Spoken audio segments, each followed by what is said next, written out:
Hey everyone, welcome back to the Church Planting Podcast. I'm Greg Nettle and I serve as president of Stadia, where we believe that every person on the planet deserves access to a thriving, growing, multiplying church. Man, am I excited about today's episode on the Church Planting Podcast. My special guest, Jody Giles, a good friend. Jody was part of the Under Armour startup team, very small startup company, and he was one of the leaders that helped take it public. Jody's going to be sharing with us about how to build teams, the importance of pouring into and developing leaders. Let's jump right into the Church Planting Podcast. All right, friends, I'm really excited about today's guest on the Church Planting Podcast, Jody Giles. And Jody, I was just cracking up reading your bio. Now, I mean, I knew a lot about you, but I was going back through your history. Vans Shoes, Paramount Pictures, developing video games, and then, of course, Under Armour, where you served as senior vice president for a long, long time. Welcome to the Church Planting Podcast, Jody. Yeah, thank you. It's a delight to be here. I love Stadia. I love what you do. Been a longtime supporter, and it's a delight to be able to share some of my thoughts. Thanks, Jody. Hey, let's talk about kind of your business history. I just listed a bunch, but what got you started? What was the direction that kind of you headed in? I flunked out of pre-med. Honestly. Honestly, okay. Yeah. I didn't know that. I grew up in Albuquerque, New Mexico, and a cousin of mine and I both thought we wanted to be doctors. And my motivation, quite frankly, was I wanted a Porsche. And I never got a Porsche. Okay, well, that's not bad. So we went to the University of New Mexico, and on one day I had an organic chem, physics, and I don't know what the other exam was, and I flunked all three. And I really tried hard, but my father, who's a nuclear physicist, came home and he said, Jody, I really think you might want to be a business major. And that was some of the best advice I've ever received. So I went to the business school. Wait. Jody, let me stop. Your dad's a nuclear physicist? Serious? Yeah. You're not making that up? No. He's retired from Los Alamos National Labs, and he's my hero. And, his advice is really important, and it stuck. And so I went to the business school, and candidly, Greg, I thought I was a failure, right? And at the same time, they had just started this dual program of business and computer science. This is back in 1982, 83. And so I got a dual degree along with my wife, who I met at the university, in business and computer science. And that launched me on a career in technology and business and technology leadership. So immediately out of the University of New Mexico, I got recruited to the largest utility in the world, I think, at that time, Southern California Gas Company here in Los Angeles. And boy, coming out of New Mexico, I may have been the only kid that had a subscription to Surfer magazine. So, right? We had lots of beach. We just didn't have any water. So the opportunity to come to Southern California was great. We were newlyweds, and Southern California Gas Company was a great place to learn a lot about computer science in a large context with large mainframe computers. After that, the CIO, the Chief Information Officer at SoCal Gas, he went to Paramount Pictures.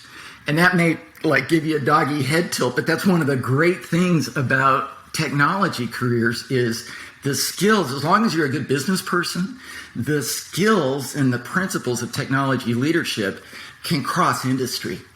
And he asked me to follow him to Paramount Pictures, and boy, that was a different industry than the highly regulated natural gas industry, which was a lot of fun. Yes. And then we got acquired by Viacom, a very large media conglomerate.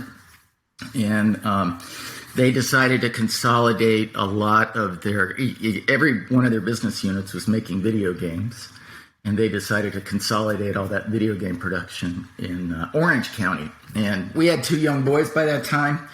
And we were excited to get behind the orange curtain, come down to South Orange County. And I became the chief technical officer for a large video game company that ultimately was purchased by Electronic Arts.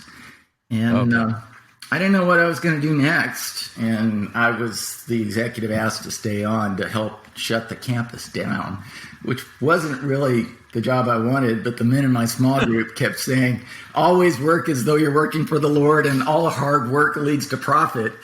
And so I worked hard, and through a series of events, one of the people we had to let go got a job at Vans. And Vans had just come out of bankruptcy. They had fallen on some hard times. After Fast Times at Ridgemont High blew the brand up, some things happened, and they moved production to China, and there's a whole history there. But they came out of bankruptcy, and they paid every penny they owed. It's a great story. And went public, and I was asked to join the company. And I was just too thrilled to be able to drive up the 5 freeway where a board meeting meant something very, very different than what I had been used to. And I love Vans. You're the coolest guy on the block if you've met Tony Hawk, right? It was Yeah, great. absolutely. But, maybe you'll see a pattern here. We sold Vans to VF Corp, another large conglomerate. And it's now, I would say, the jewel in their portfolio. And it's gone from, I think we were about 400 million when I left. So I know they're several billion in revenues now. It's just a great, iconic brand. And I didn't know what I was going to do. I thought I would stay out in Southern California in the skate and surf industry. And one day a headhunter called a very, very good friend of mine who happened to be the CIO for Oakley. I was the CIO for Vans, and we were friends. And they said, hey, we got this really cool company. It's in Baltimore. They're small. They might be big someday. They're called Underwear or Armour All or something like that. Would you be interested in going out to visit them? And my friend John, he said, no, I'm not, but you should call my friend Jody. And so immediately the recruiter picked up the phone and he called another friend of mine, the CIO at Quicksilver. And he said, hey, we got this great company that might be big someday. They're private, but they might go public. They're called Armour All or Underwear or something. They're in Baltimore. Would you be interested? He goes, no way, man, I'm not, but you should call my friend Jody. So I'm the third person that they called. And I went out to Baltimore, and I went out for an interview on a Thursday morning. And I met the founder, Kevin Plank, who's a great business leader. And I met the team and was invited to stay over for Friday. And we went to the pub in Fells Point Friday night. And then we went to a Terps game on a Saturday. And eventually I get home on a Sunday. And I said, honey, I'm pretty sure these guys are going to be successful. But I know I'm going to have a great time. And she said, well, let's do it. So we sold all the surfboards but one, and we packed up the stuff. And next thing I knew, I'm wearing Vans shoes in Baltimore, Maryland. And I was just on a rocket ship ride with such a great brand. And I mean, it's just amazing. And of course, another iconic brand today, right? At Global. Yeah. So how big were they when you started with them, Jody? When I got there, we were right at the 200 million mark. We were privately held. I was their very first CIO. And in my first year, we went into footwear. We started selling cleats. We went international. We started selling outside the United States. We implemented a huge ERP system called SAP, and we took the company public in one of the most successful IPOs, certainly of that decade, all in 1 year. And so when I left 10 years later, we went from 200 million to close to 5 billion.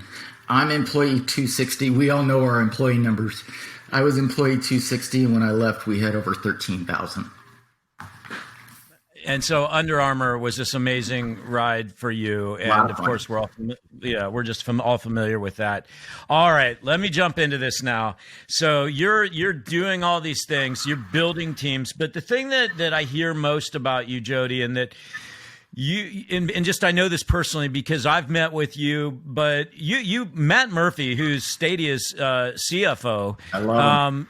I know, and he loves you to death, and you have just poured into that young man and made such an incredible difference in his life. And so I really want to talk with you about leadership development, building teams, all of that stuff that you had to do on all those journeys. Sure. So first of all, just let me ask you this question. Why is leadership development so important to you? Selfishly, it's fun, and it's very, very rewarding, right? When a student or a Boy Scout from years past sends me a note or a LinkedIn, or I got the job, or asks me a question, how rewarding is that, right? To see people flourish and develop. So selfish. That's very selfish. But I think. Okay, wait.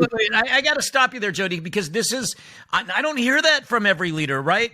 Selfish would be, I'm going to develop myself and I'm going to use other people. You're saying no.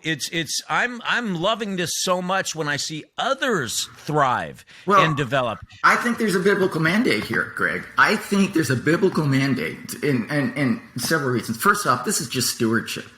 Right?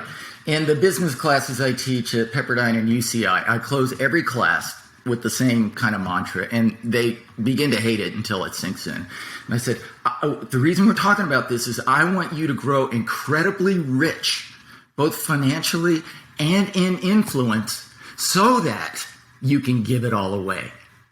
Even in a secular school, I can say that, and that's the principle of stewardship.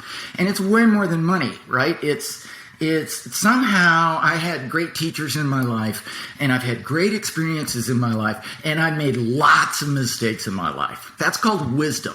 And now I can give that away because I'm not going to take it with me. That would be a waste. It's better to pour into somebody else and give it away. And Solomon did this. Look, Solomon, what did he pray for? Greg, you know this. He prayed for wisdom. Right. Did he hold on to it? He used it, but did he hold on to it? No. He wrote the wisdom books so he could share his wisdom.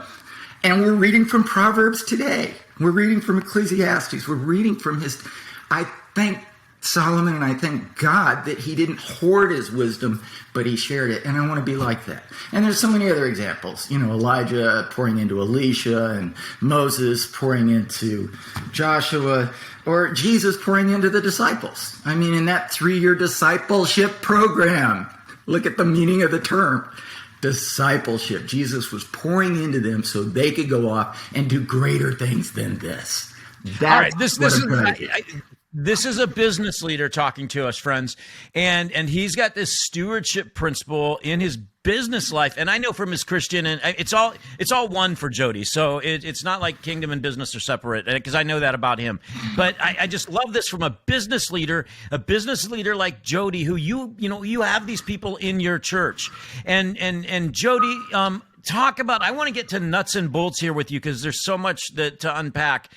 What kind of a person are you looking for when you're looking for someone? How do you decide? I mean, who to pour into?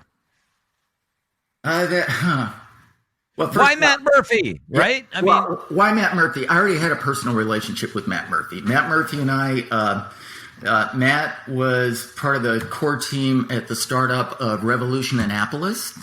And one of the most exciting things my wife and I have ever done was be a part of a church plant at Revolution Annapolis. And he was a leader a young leader of that church plant. And I was an older leader from the business side, very interested in church planting and reaching the very demographic that Revolution was going after. So it was very exciting for us to work together. And I would say it was a reciprocal relationship. I mean, he was my worship pastor. I'm looking up to Matt in that context and in that capability. And we're in small groups together.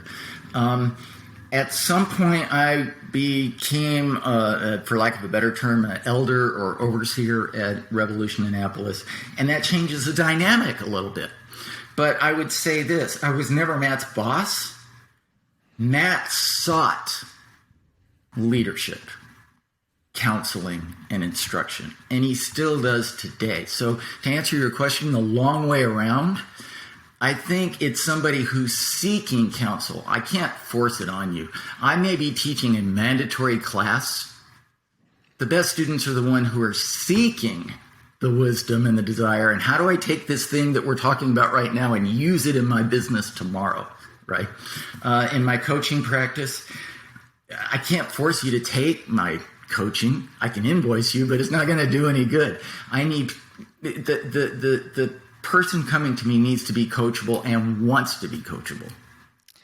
And so it always amazes me because I would think, oh my gosh, like I'm sitting here right now and I'm going, I just can't wait to get off this call and schedule another one with Jody and pick his brain about some more things that are coming up here, right?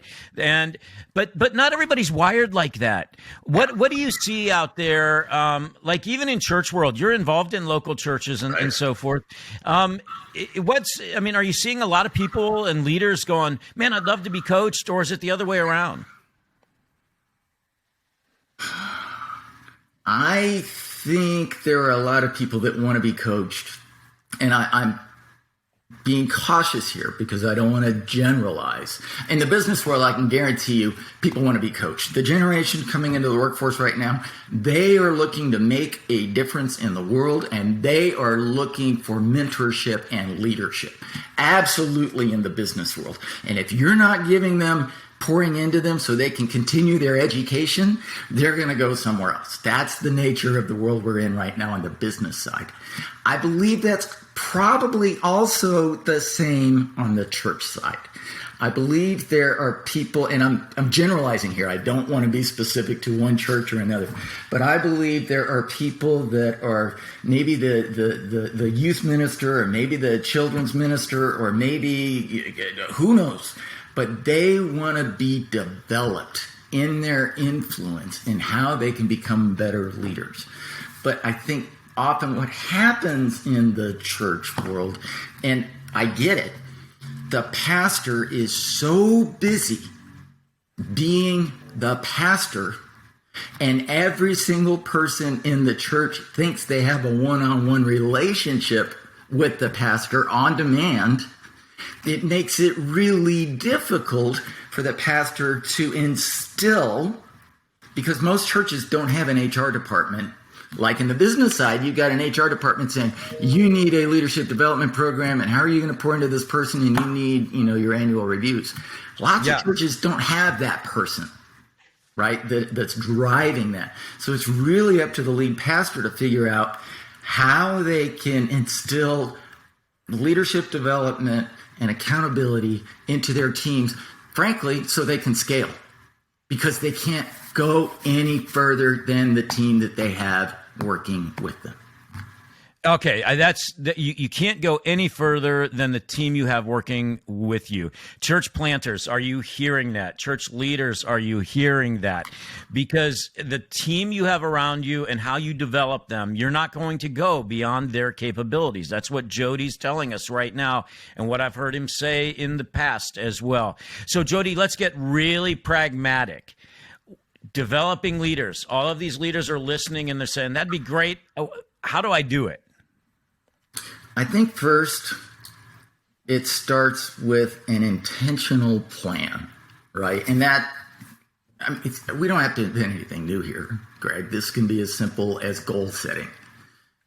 We're going to go through our annual, I think even better yet, break it down to quarterly goals, and then having a cadence of accountability where that is, I don't want to talk too much about religion, but I believe about being religious, or at least rigorous, about a cadence of accountability. We don't need to be ruthless in our employee hiring, especially in the church where everybody's our friend and we all love each other and we're family. It makes it difficult to make those tough decisions. You can't let them go. They got family. We should probably let some more people go. We really should in the church if we want to be excellent. That's a generalization. But coming back, we can be rigorous in a cadence of accountability. It says, these were our goals, these are what we set out to do, and how are you doing against that goal? And we can be binary. Excuses notwithstanding. Oh, I know that something happened in the church and you needed to go do that, and I know all these other things called you were a greater priority.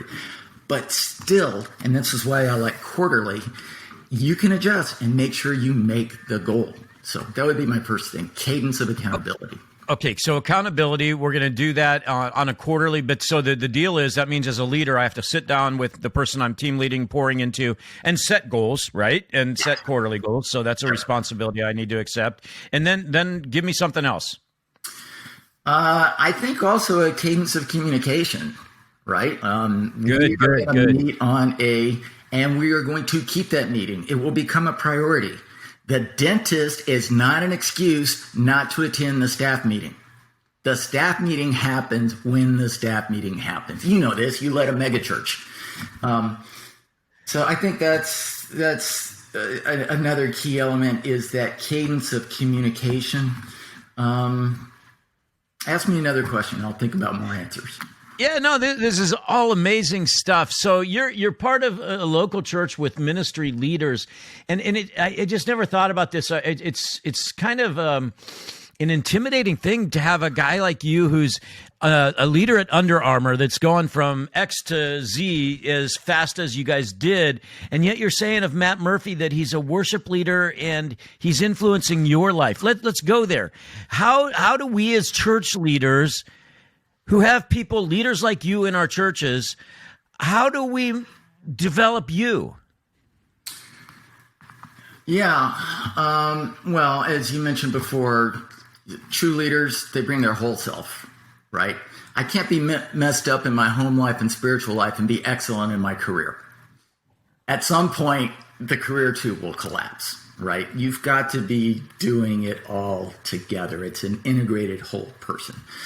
So where it's easy for me to pound the table as a business leader for accountability and deadlines and all that, I think what the pastors can bring to business leaders the other way around is the idea of whole self, making me a better husband, making me a better father, making me if I'm a business leader, then I could probably be a pretty darn good small group leader in my church, right? And teaching me some humility. Oh, yeah, you've got those high-flying MBAs working for you. How about you go serve the 4-year-olds, in Sunday school? So I think giving us the opportunity to realize that we're not here just to serve our careers. At the end of the day, we have hopefully successful careers so we can take what we've got and what we received and what we've shepherded and what we've stewarded and pour that back into the church, which should be the first organization of our concern, not the second. I think everybody out here is going to want you come speak at their church, Jody. So, and just repeat exactly what you just said. Hey, Jody, we're watching. I mean, there is just this horrible thing that it's been going on a long time, but really over the last decade, we're seeing it in the church movement. And a lot of it's just because we're becoming more aware in social media and stuff of all of these church leaders falling. I mean, blowing up, right? And flaming out and morally failing. And honestly, that's been going on in the business world for quite a long time, as far as, the marriage failing or children, being a mess and different things like that. You're talking about the church leader saying, would you make that a priority to pour into us business leaders on what I would call below the surface issues? Is that a correct reflection of what you're saying? I don't know if it's below the surface. I think it's more operations and execution, right? I want to be an effective leader. If I'm a preacher, if I head a church, I want to be effective in my mission. And we all know our Great Commission. And then every church has its unique nuance, many buildings, one church. But for that building, for that specific church, Greg, I'm sure you had a clear and compelling vision, much like you do for Stadia. Tell every child has a church. That's a great vision statement. And the reason it's great is it's clear, it's compelling, it's easily understood by everybody, and it doesn't bother to get into the how. How shouldn't be in a clear and compelling vision statement. Now, a lot of us get focused on the how, right? What I've been talking about is the how and the execution. So you as a visionary are saying, here's where we're going, here's how we're going to proclaim the gospel, here's how we're going to minister too. But you need, I think, somebody better than me or somebody like me that has some skills in business with execution. What is the how? How do we execute and achieve that vision? So I don't know if that's necessarily under the surface, because I don't think a good vision without execution doesn't do anybody any good. And great execution going nowhere, you're just spinning your wheels. So I think the two really have to go together. So I'm in the church. I'm leading the church. You're sitting out in the chair. And how do I get you involved, Jody, at that level? Not everybody gets to have a one-on-one relationship with the pastor. In fact, if you are a pastor trying to have a one-on-one relationship with everybody in your church, that will hold you back. That will not scale. So I think church leaders need to be very discerning about who they do invite into that inner circle. Just like you would be extremely cautious about who you invite to join your board of directors. Okay?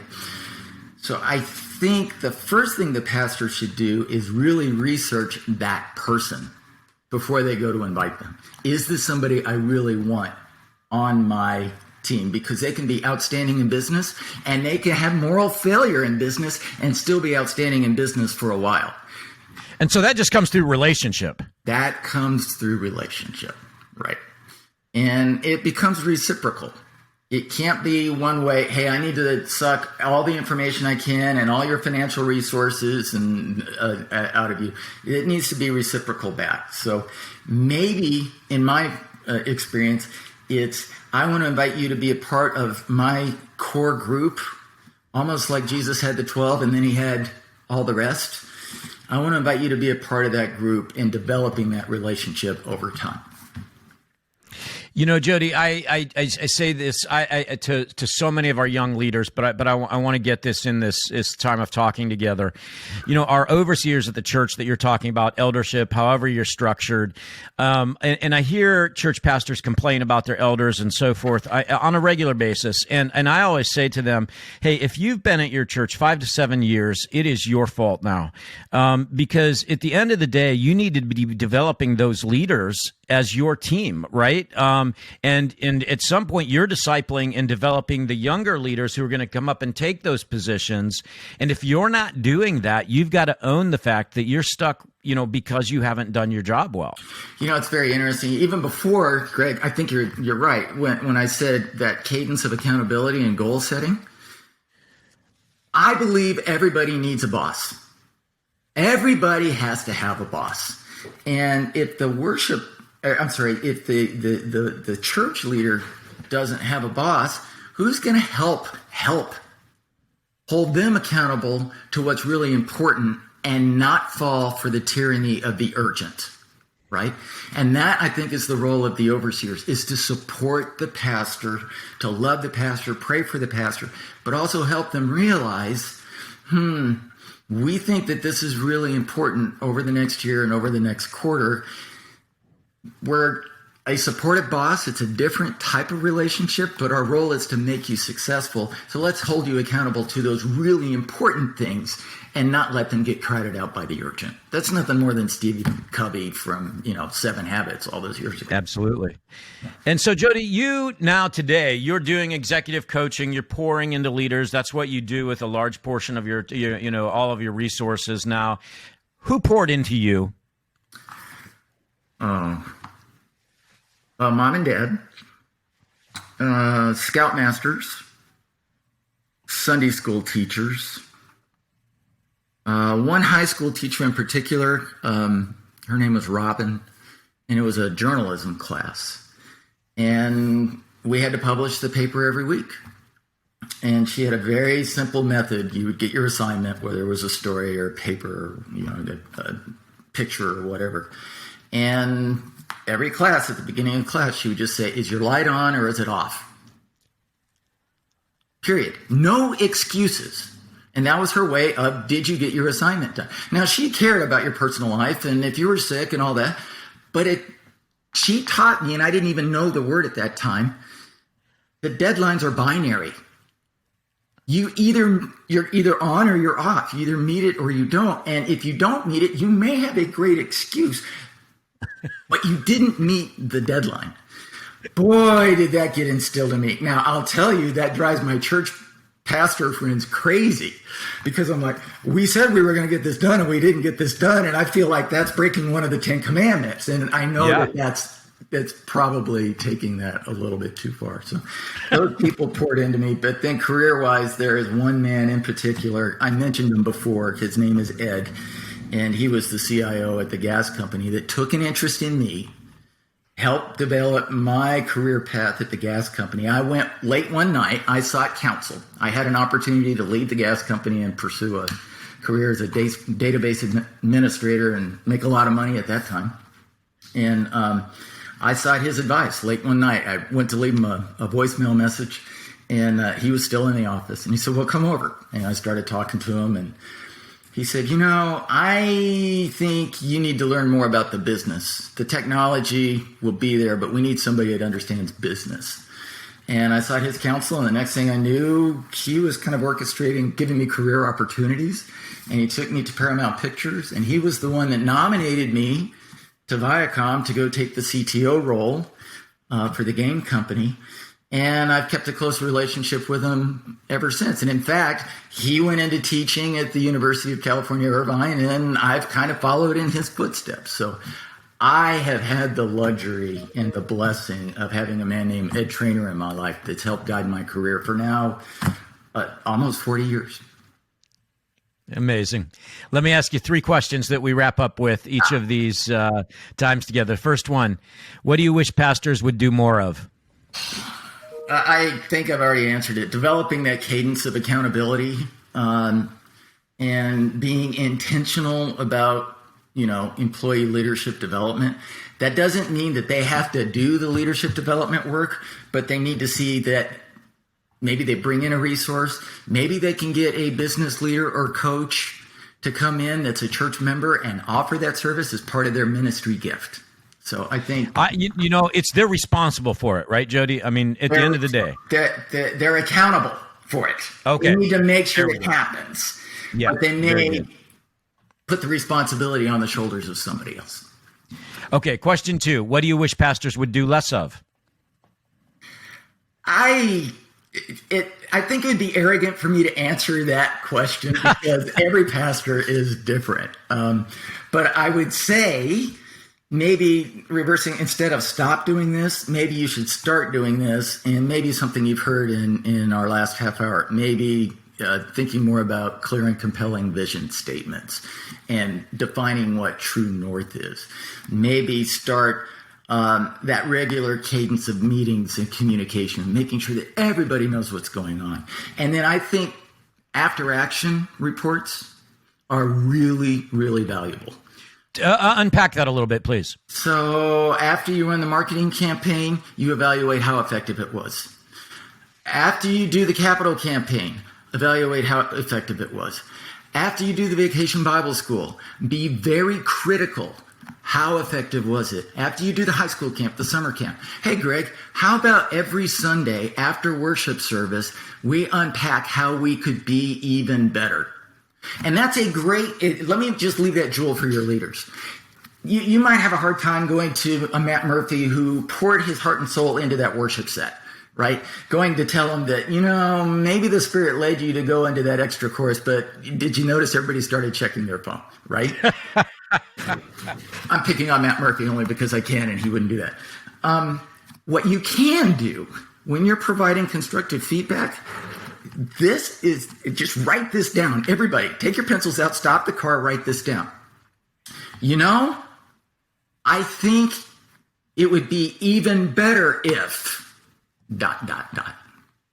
That's good, man. That is even better. If you want to be a leader, you need to be looking around for how you can be even better. And if you want to develop your people to become great leaders, you need to point to them how they can become even better. Question 3, talk about a time in your life when a pastor had just a good, influence in your life, did something special, very meaningful to you.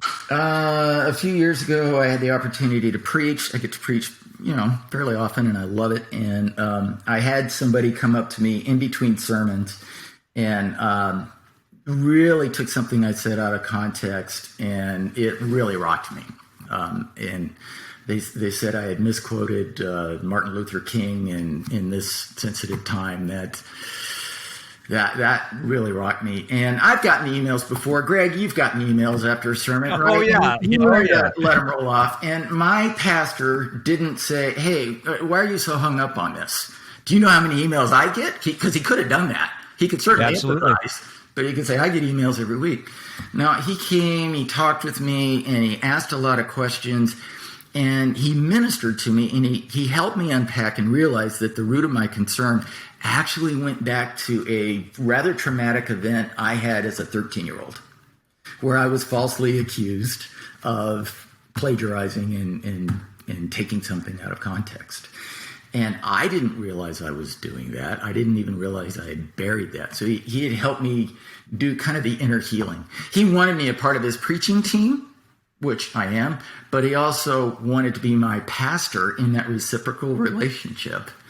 And he wanted me to be an overseer, and he knows for me to be an effective overseer, he needed to help me deal with the inner part that I was struggling with that was holding me back, so I could learn to forgive that person and move on.